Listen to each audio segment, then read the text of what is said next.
Glenda, we've seen a total of 13 now charged by the state attorney general. Some in the past have been charged with covering up the dangers of Flint water. Today is different. It amounts to a huge financial fraud. More on that in a second. And get this, one of the people charged, very familiar in Detroit. He was emergency manager down there and again in Flint, appointed by Governor Rick Snyder. Flint was a casualty of arrogance, disdain, and a failure of management.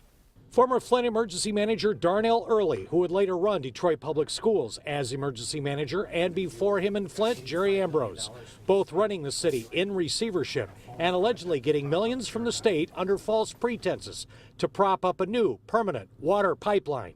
It's a bait and switch where the citizens of Flint got the shaft. That's the simple truth. The charges against Early and Ambrose, false pretenses, conspiracy to commit false pretenses, both 20-year felonies, plus misconduct in office, willful neglect of duty. It is alleged they told state officials they had a crisis, a lime sludge lagoon that needed to be cleaned up.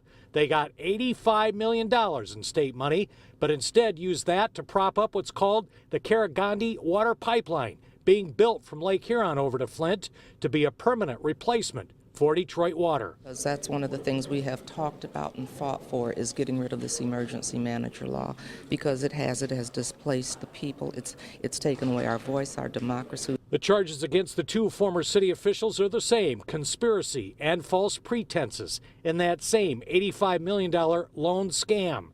Three of the four arraigned in court, including Ambrose, Howard Croft, former Flint Public Works Director, and Doherty Johnson, former Flint Utilities Director.